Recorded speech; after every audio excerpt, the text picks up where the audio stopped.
அல்ஹம்துலில்லாஹி ரப்பில் ஆலமீன் நஹ்மதுஹு வ நுஸல்லி அலா ரசூலில் கரீம். எண்ணிமிக்க அல்லாஹ்வின் நல்லடியார்களே, ரசூலுல்லாஹி ஸல்லல்லாஹு அலைஹி வஸல்லம் ஒரு முறை பெரும் படை ஒன்றை திரட்டி அதற்கு தளபதியை நியமிக்கிறதுக்காண்டி ஒவ்வொரு படை வீரர்கிட்டையும் குர்ஆன் ஓதி காட்டுமாறு ரசூலுல்லாஹி ஸல்லல்லாஹு அலைஹி வஸல்லம் சொன்னாங்க. ஒவ்வொருத்தராக ஓதி காட்டினாங்க. அதில் ஒரு வாலிபர் சொன்னார், எனக்கு குர்ஆனுடைய என்னென்ன அத்தியாயம் தெரியும், அது போக சூரத்துல் பக்ராவும் தெரியும்னு சொல்லி சொன்னாங்க.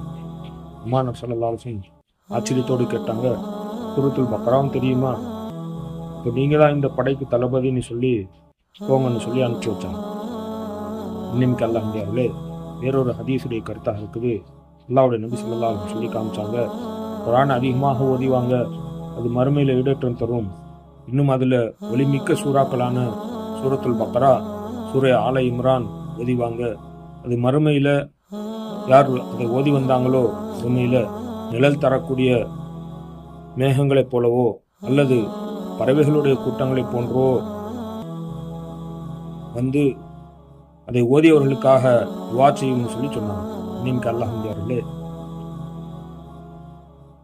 ஒரு படைக்கு தளபதியோ அல்லது முக்கியமான பொறுப்புக்கோ நியமிக்கும் போது ரசூலுல்லாஹி ஸல்லல்லாஹு அலைஹி வஸல்லம் குர்ஆனை முன்மாதிரியாக ஆக்கி யார் அதிகமாக மனனம் செய்திருக்கிறார்களோ குர்ஆனை முன்னிறுத்தினாங்க.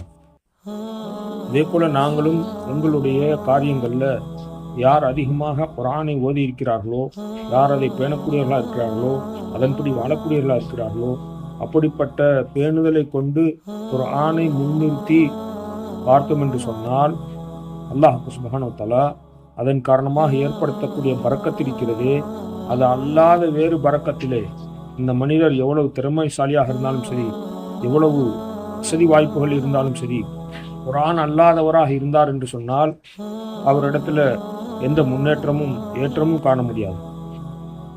இப்படி பார்க்கக்கூடிய நல்ல சிறந்த மக்களாக அல்லாஹ் நம் அனைவரும் ஆக்கி அருள் புரிவானாக.